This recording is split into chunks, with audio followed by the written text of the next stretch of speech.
Ministerial statements. I call the Honourable the Premier. Thank you, Mr. Speaker. Mr. Speaker, today we make history. Today we introduce legislation formalising our path to treaty. Treaty is not a gift to be bestowed. It is a dignity long since owed. Our country and our state were not empty when the first settlers arrived. Far from it. It was home then, as it is now, to the world's oldest continuous cultures with their own languages, laws, customs and beliefs stretching back perhaps 60,000 years. Indeed, one of the first orders of business for this parliament 163 years ago was the Occupation of Crown Lands Bill to address what one member described as the serious collision between squatters and Aborigines. That was putting it mildly. What we do here today is what our forebears should have done back then. Mr. Speaker, treaties are not new. The historian Henry Reynolds points out the contradiction of the British treatment of Indigenous peoples in Canada, North America and New Zealand with what happened in Australia. In those countries there were treaties between the Crown and the peoples of those nations. Some were better than others. It begs the question about why one was not struck here. I started asking myself that question while as a student reading documents relating to our colonial history in the British Library in London. In fact, there is evidence colonists argued often for a treaty, but they were ignored. Much of the history I discovered and have since learned was never taught to me at school. Our people deserve to know the truth, the whole truth and nothing but the truth about our history. The path to treaty does two things. Firstly, it establishes the First Nations Treaty Institute. The main function of the First Nations Treaty Institute is to provide advice to the Minister and develop a framework to assist the state and Aboriginal and Torres Strait Islander peoples to establish processes for conducting treaty negotiations. Our treaty will not be handed down from government. It will be developed from community to community because each has its own story to tell. Secondly, it establishes a formal truth-telling and healing inquiry. A 5-member truth-telling and healing inquiry will travel the state to hear and document the stories families and communities have handed down over the past 200 years. This is not about guilt. This is about revealing the truth of our state, denied and buried for far too long. The Treaty of Waitangi has given the people of New Zealand a shared sense of identity and pride that we should have too, and one we are keen to showcase in 2032. I'm deeply honoured that so many members of our Aboriginal and Torres Strait Islander communities will be with us here today to witness this historic event. I'm also very proud that so many members of our government are First Nations peoples. Leanne Enoch, the first Aboriginal woman ever elected to the Queensland Parliament and the first appointed to the Cabinet. Cynthia Louis, the first woman ever elected from the Torres Strait. And Lance McCallum, proud member of the Gubbi Gubbi Nation and our member for Bundamba. And I thank all of those, too many to mention, who have brought us to this moment. As the Uluru Statement from the Heart says, to build a fuller expression of Australia's nationhood. Each generation is offered the opportunity to make a difference, and today I believe this is ours. Mr. Speaker, these next months will be difficult. This journey is not for the timid, but we cannot build a better future without acknowledging the hurt and the pain of the past. I urge all Queenslanders to find in themselves the courage to finish this unfinished business, the compassion to walk in other people's shoes, and the commitment to make the most of this amazing opportunity, with respect and dignity together. Mr. Speaker, I have more good news for Queensland.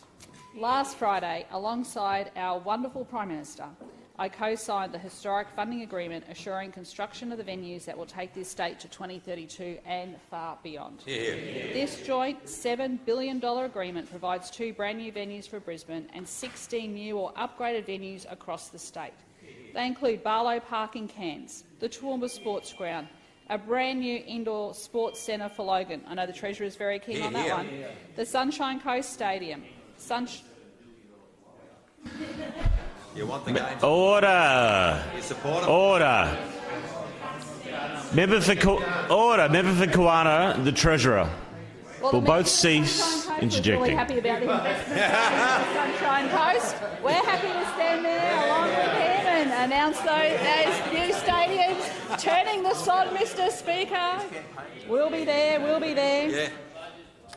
The Redlands, Whitewater, always negative, whinging, whinging. Negative, negative, negative. Order. Whinging. The Redlands, Whitewater Centre. the Breakfast Creek Indoor Sports Centre. Mr Speaker, all these venues will of course be vital for the 2032 Olympic and Paralympic Games, but the benefits of our community will last far beyond.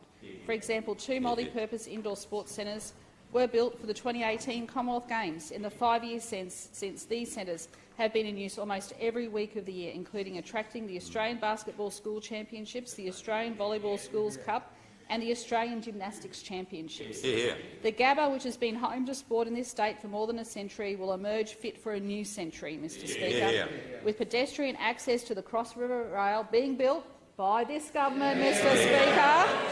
It will be and the trains being built in Maryborough as well for the Cross River Rail. And, Mr Speaker, with accessibility... Order! Accessible, Mr Speaker, for people with mobilities. And for the first time, the Gabba will have facilities for female athletes, Mr Speaker, and that's a good thing, all within a 2-minute train journey to Brisbane CBD. But what we propose is not just a stadium, but the stimulus for major urban renewal, which includes social and affordable housing linking this part of the city with South Bank. Along with the new Brisbane Arena in the Roma Street precinct, these major infrastructure investments mean a pipeline of guaranteed jobs, allowing families to put food on their tables for the best part of the decade to come. And this is in addition to the $9 billion worth of new and expanded hospitals we've announced and $62 billion we've announced worth of new, clean, green energy projects already earmarked, with the bulk of this investment in regional Queensland. Mr Speaker, I am proud to lead a government that continues to safely navigate this state through a global pandemic. The stewardship of our successful economic recovery plan has resulted in the strongest economy in the nation, Mr Speaker. Our green and gold runway to 2032 builds on this prosperity, providing good, decent, secure jobs, stability and investment for the next 9.5 years. And once the world comes to know Queensland as we do, a golden future for decades to come. Mr Speaker, the Queensland businesses are joining the energy and jobs plan revolution and going green. As we transition towards a clean energy future, we know more and more businesses are wanting to decarbonise operations and offer consumers products made with lower emissions. The iconic 4X beer will be brewed using 100% renewable electricity after an agreement to power the iconic 4X brewery at Milton with electricity from the Woolooga solar farm. Last year, Anglo-American steelmaking coal business in Australia committed to fully power their operations with renewable energy from 2025.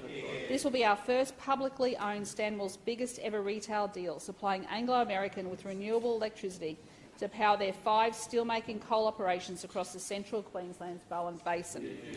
Pacific Fair, Gasworks and Indooroopilly Shopping Centre are going green after the Icons entered a deal with publicly owned CS Energy to source 100% of their electricity from renewable energy. And earlier this month, I visited Arnott's Biscuit Factory in Virginia to announce a long-term renewable energy agreement with Stanwell. They've been manufacturing biscuits in Queensland for 75 years and bake, wait for this, 40 million kilograms of biscuits a year. The deal means by 2029 they will get 100% of their electricity from renewable energy. That means eating favourites like Monte Carlos and Kingstons or Shapes. Well, we're not going to say that one. Just to name a few.